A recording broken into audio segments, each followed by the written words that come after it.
नमस्कार पेंशनर्स मित्रों, लोग बेसब्री से इंतज़ार कर रहे हैं अभी पे कमीशन के गठन को लेकर कि विधिवत उसका गठन हो जाए।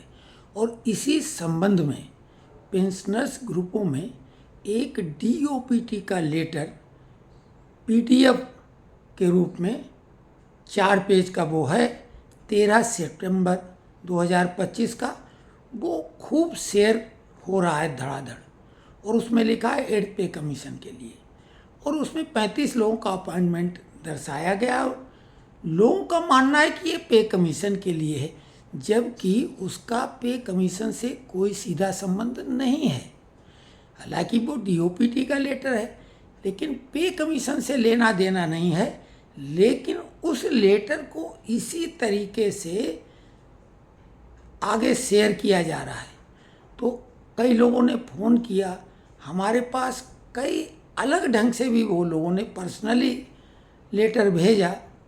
स्वास्थ्य गड़बड़ है, लेकिन जैसा कि हमने कहा था, जब भी कोई महत्वपूर्ण जानकारी होगी तो हम आपको देंगे।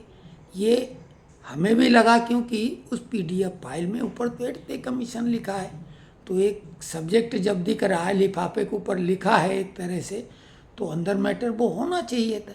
लेकिन अंदर पढ़ने के बाद निराशा हुई।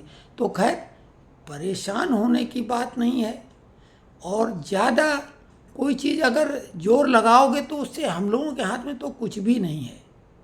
सरकार और श्रमिक नेता, इन्हीं दोनों के बीच में ये पे कमीशन है। पे कमीशन गठित तो होगा ही। अब कुछ लोग ये भी बोल रहे हैं कि अब उसका गठन ही नहीं होगा। बिल्कुल गठन होगा, 1 जनवरी 2026 से लागू होगा, और पेंशनरों और कर्मचारियों दोनों के लिए लागू होगा। कुछ लोग इस तरह से भी वीडियो चला रहे हैं कि पेंशनरों को 34% और कर्मचारियों को 38%। फिटमेंट फैक्टर सेम होता है, लेकिन वेतन वृद्धि इसलिए ज़्यादा हो जाती है कि उनके कई भत्ते होते हैं। पेंशनरों का कोई भत्ता नहीं होता है, डीआर को छोड़ के। तो बेसिक पेंशन और प्लस डीआर मिलता है, तो इसलिए बढ़ोतरी कर्मचारियों की ज़्यादा होती। लेकिन फिटमेंट फैक्टर जो होगा 2% के आसपास, यानी जो वर्तमान में पेंशन या बेसिक पे है, वो लगभग डबल हो जाएगी, और डीए 0 हो जाएगा जनवरी से। बस ये है सिंपल सी बात। और जो बाकी अन्य commutation, notional increment, fix medical allowance वगैरह वगैरह तमाम बातें, उनकी भी कोई भी अभी केवल खबर के लिए खबर हो सकती है। बाकी कोई ऐसी अभी महत्वपूर्ण जानकारी है नहीं। चूँकि लोगों ने व्यक्तिगत तौर से कोशिश की, हालचाल पूछा, अच्छा भी लगा, शुभकामनाओं का आदान प्रदान होता रहता है। और इसीलिए जो हमारे विशेष शुभेच्छु हैं, उनका कहना कि आप बिल्कुल वीडियो न बनाएं जब तक स्वास्थ्य ठीक न हो जाए, तो ये बात भी उनकी सही है।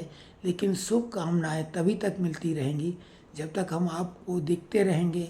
नहीं तो कई तो लोग सोचेंगे पता नहीं अब अंतर ध्यान हो गए इस संसार से। तो खैर, जब तक हैं और थोड़ी बहुत भी ऊर्जा होगी, तो केवल और केवल ये करने के लिए आप लोगों से जुड़ाव।